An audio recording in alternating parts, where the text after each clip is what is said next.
Bueno, podríamos decir, tal como lo adelantábamos, que hoy va a ser un viernes de historia, un viernes con historia, porque nos visita el historiador Fernando Calamari, el doctor Fernando Calamari, y vamos a hablar con él de el barrio Sancor y su vecinal, los inicios, ¿no? Y cómo se fue desarrollando a través de los años. ¿Cómo estás, Fernando? Gracias por Buenas noches, acompañarnos. no, muy amable vos, Fabiola. ¿Esto es un trabajo que te encargaron? ¿Cómo surge? Sí, el presidente de la Comisión Vecinal, Omar Escarafía, me había dicho si podía hacer un pequeño trabajo sobre el origen, principalmente porque este año se cumplen los 50 años de la vecinal. Y bueno, hice un humilde aporte, por así decirlo, y bueno, por suerte lo pude terminar. Bueno, Fernando dice que es humilde, pero la verdad es que es muy interesante. Hay mucho trabajo de investigación atrás. Sí. Y bueno, y es interesante saber, vos más o menos te enfocás en los primeros años de la vida comunitaria, Sí. ¿no? Desde el 68 al 85. Exactamente, sí, los primeros 7 años tomé, digamos, porque como vos decías muy bien, ¿no? Para investigar se necesitan fuentes. Y bueno, incluso uno de los objetivos del trabajo era revalorizar los testimonios de los primeros vecinos. Porque bueno, ellos vieron cómo surgió el barrio, cómo se desarrolló, se consolidó. Entonces es una fecha tentativa en el 68, digamos, son las primeras casas que se hacen en forma espontánea en el actual barrio Sancor, y hasta el 85 cuando se inauguró la sede vecinal. Bien. Era como para dar un inicio y un corte al trabajo. Y bueno, ese era el periodo donde me enfoqué. ¿Y cómo fueron esos inicios, esas primeras casas? ¿Dónde estaban? ¿Cómo era el barrio en ese Y momento? en ese momento la mayor parte era parte del ámbito rural, o sea, Sunchal en sí, bueno, hacía poco que había sido declarada ciudad, estaba creciendo económicamente, socialmente y urbanísticamente. Y bueno, el barrio Sancor tuvo un origen eminentemente obrero, porque por la fábrica Sancor, que tiene, bueno, por supuesto el nombre, y a su vez por el gremio Atilra, porque Atilra hace un plan de 32 viviendas para los trabajadores, en su mayoría del sector lácteo, pero también para otros trabajadores de la ciudad. Y bueno, entonces se empezó a llamar el barrio Atilra. Y después con posterioridad... ¿Y ese cuál es? ¿Dónde está hoy? Y eso ¿Cuál está sería? ¿Son las alrededor de casitas que todavía todas iguales sí, están claro, ahí en la se calle? conservan. Están, por ejemplo, en la calle Chubut. San Luis, Chubut, Sí. alrededor, lindero, la Plaza de los Trabajadores, que a su vez esa plaza, ese terreno, bueno, era también de Atilra. Y bueno, incluso el nombre Plaza de los Trabajadores fue, bueno, ahí también hay una linda historia porque en ese momento era concejal Italo Palomeque del Fre Juli, y él había propuesto un nombre que era 17 de octubre, y en consenso con otros concejales, sobre todo con el edil Costamaña, que era del PDP, acordaron que se llamara Plaza de los Trabajadores, como para dar un homenaje a todos los trabajadores en general. Claro. Porque bueno, el 17 de octubre es una festividad más peronista. Exacto. Pero bueno, y entonces por eso mismo tiene un origen netamente obrero y ligado sobre todo al sector lácteo. Fíjate cómo además todo esto, ¿no? Hoy entendemos, porque está muy ligado al tema de los trabajadores, a partir de la plaza, el nombre de la plaza, el acto del 1 de mayo. Exacto. Que siempre se realiza y el allí. Salón comunitario que es San Cayetano, el patrono de los trabajadores también. Claro. Incluso el diseño del templo comunitario se asemeja a una fábrica. Entonces eso también es importante, le da un sentido de identidad muy fuerte al barrio, por lo menos en aquel momento. Hoy en día por ahí ya hay otros perfiles laborales, pero en ese momento, incluso también en el 77, cuando se inauguró un plan de viviendas de la provincia, que estaba, obviamente las casas están en la parte norte del Club Unión, se le decía Barrio 25 de Mayo, o sea, tenían distintos nombres, porque además, bueno, el distrito barrial era bastante grande, y con la gestión de Sartini, bueno, ya tenía el nombre oficial en el 74 de Barrio Sancor. Pero bueno, después con el tiempo y sobre todo con normativas oficiales, quedó, bueno, el barrio Sancor. ¿Y cómo era el tema, digo, en las casas que había allí en ese momento? Porque es un lugar que hoy por hoy todavía hay zonas medias anegables, ¿no? ¿Cómo era el tema de claro, del bueno, agua? esa zona, bueno, la parte, o sea, Sunchal en sí como ciudad está dentro de una cañada. Y bueno, la parte precisamente del norte de la ciudad, donde está el barrio Sancor, es una zona baja. Entonces sí, bueno, la ciudad en general y el barrio en particular tuvo inundaciones muy graves, por ejemplo en el 78, en el 79 y en el 81, por ejemplo, ¿no? Fueron inundaciones que causaron, bueno, el agua llegó a metros en la municipalidad, para dar una idea, hubo cientos de evacuados, y bueno, esa parte del barrio y de la ciudad fue una de las más perjudicadas. Y después, bueno, después con la ruta 280, digamos, hay como un dique de contención, donde protege, digamos, esa área urbana, y a su vez también con las compuertas, pero sí, digamos, una zona geográficamente de declive. ¿Y el canal? Bueno, el Canal Norte también, bueno, eso viene, digamos, como una especie de curso natural, que a su vez después se fue canalizando para darle circulación al agua. Y bueno, en el Canal Norte siempre fue atendido por las distintas administraciones, precisamente porque llega el agua, digamos, de la parte de arriba del distrito rural y de otros lugares y pasa por la ciudad. Entonces siempre fue un problema por el tema de los desbordes. Bueno, de hecho el estado actual del canal tampoco no es uno de los mejores, pero bueno, sí, el canal siempre fue muy importante. Y en su momento el canal como que separaba un poco a esa parte de la ciudad con respecto al resto de la ciudad. Por ejemplo, me contaban algunos vecinos que la gente cruzaba el canal cuando había poca agua para llegar al centro de la ciudad.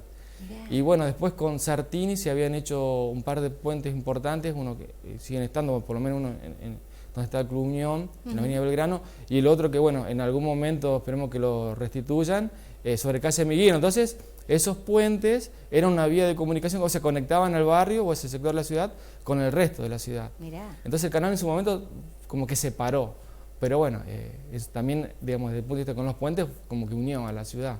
Fernando, y decime con las instituciones, si hablamos del Club Atlético Unión, ya, digamos del Cicles, porque hay varias sí, son instituciones allí. muy importantes que precedieron al barrio, o sea, el Club Atlético Unión, como vos decís muy bien, el Sunchales Cicles Club, bueno, fueron entidades importantes que le dieron también un marco, digamos, social, de dinamismo, digamos, en actividades deportivas, de inclusión social, y bueno, eso también ayudó al desarrollo del barrio. El Tiro Federal, que fue el más antiguo porque surgió en el año 11, o sea, en 1911.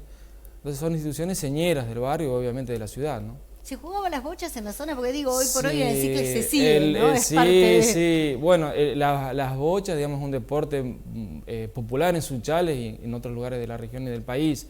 Sí, digamos, los deportes más difundidos eran el fútbol, porque a su vez había una gran abundancia de baldíos.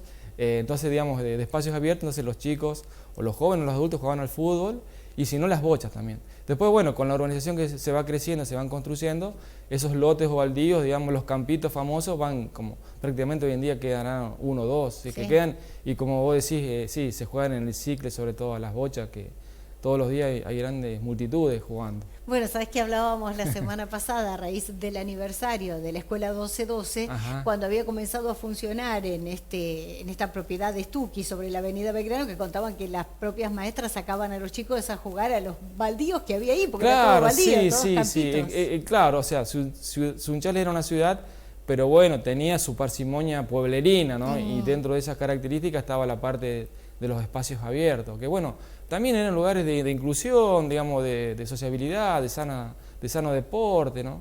Que después, bueno, lo van ocupando en buena medida los clubes, tratando de aglutinar a distintos grupos infantiles o adolescentes. Fer, ¿y el centro parroquial, eso cuándo se da? Y eso se hace en el 77. Bueno, ahí también, digamos, el centro parroquial, la municipalidad donó el terreno, se lo había comprado a Tilra, y sobre todo con el aporte de los vecinos, sobre todo obviamente de la región católica, incluso también una congregación alemana católica financia, digamos, la construcción del centro comunitario, que bueno, tenía también una finalidad social, obviamente, más allá de la cuestión religiosa, ¿no? Que era dar catequesis, comunión, dar misa, bueno, como hablábamos antes, ¿no? El santo patrono San Cayetano, pero bueno, también era un vínculo social con los vecinos, un símbolo muy fuerte e identitario del barrio.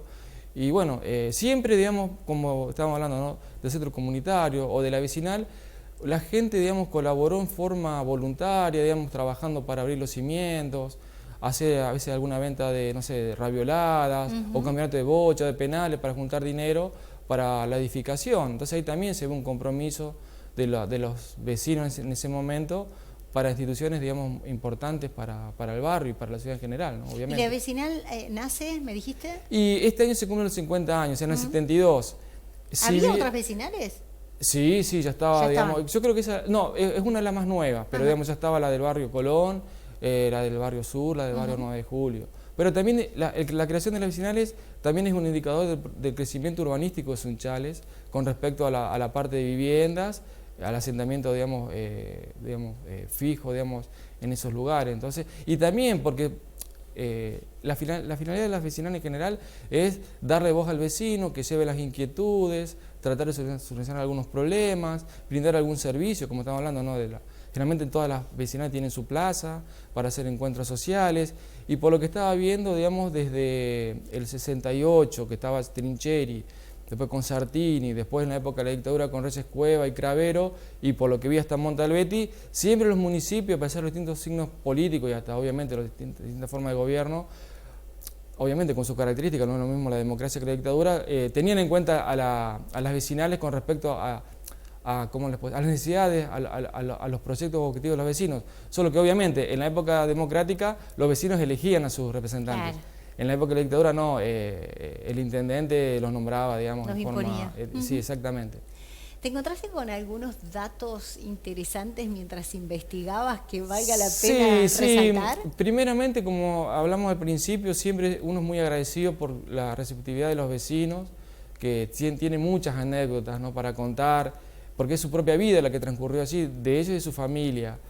Pero bueno, obviamente uno tampoco no conoce todo, ¿no? Pero datos sí, por ejemplo, la parte donde hoy es la ruta 280, era un camino rural abandonado donde la gente iba a buscar leña, porque las cocinas eran a leña, no estaba el tema apenas del gas envasado. Por ejemplo, también esa zona, como estábamos hablando, era una zona de campo, había guacheras de terneros. Esos grandes pinares que quedaron, bueno, ahora quedaron muy pocos, formaban parte, claro, de ese campo que era para darle sombra o una cortina forestal. Y bueno, también la gente, digamos, me contaba un vecino que en la época eran 2 o 3 casitas en el barrio Sancor, y para Nochebuena o para fin de año iban a festejarlo en el Tiro. Entonces ponían una mesa larga. ¿En el Tiro Federal? Sí, ¿en el Tiro? Claro, en el gran patio que tiene, el parquizado, si bien era distinto a la actualidad. Entonces ponían una mesa con tablones, manteles, compartían damajuana de vino, algunos guitarreaba, ese vínculo sólido social, ¿no?, de los vecinos, que también obviamente decían que bueno, antes por ahí los vecinos se conocían más y se saludaban, hoy en día ese contacto más estrecho se perdió un poco. Pero sí, lindas anécdotas, digamos. Bueno, yo creo que igual gran parte del barrio Sancor sigue manteniendo un poco eso de estar al límite del contacto. Sinceramente, y te voy a hacer una autorreferencia, cuando el viento es del norte, yo me despierto con el mu de las vacas.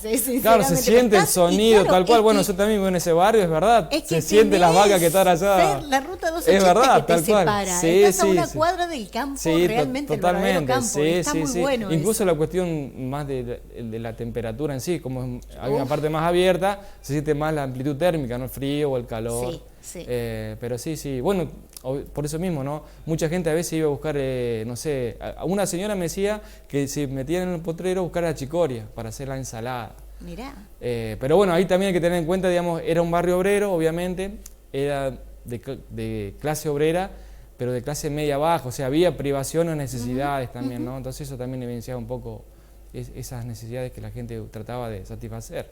Qué lindo, qué lindo poder repasar la historia de la ciudad, y a través, en este caso, del barrio Sancor. Le mandamos un abrazo enorme a toda la gente del barrio Sancor, a la gente de la vecinal, ¿no?, que le ha encargado a Fernando realizar este trabajo, y qué bueno poder repasarlo juntos, ¿no?, en el marco de este aniversario de estos 50 años. La historia de los barrios en general, obviamente, los demás barrios de la ciudad y de otros lugares, siempre son muy ricas, es lindo, y tratar de rescatar esa historia de vida, porque digamos es un tejido social muy importante, ¿no? La articulación, la convivencia entre los vecinos, los proyectos que puede haber, obviamente que también son espacios a veces de tensiones, pero bueno, creo que siempre primó, digamos, el consenso. Sí, y lo que hablábamos, bueno, hoy por hoy la actividad que las vecinales tienen muy en todos los barrios en la ciudad están muy dinámicas, organizando todo el tiempo actividades, es genial, realmente son un centro importante de encuentro de los vecinos, y también en muchos casos de ayuda, ¿no? No, totalmente,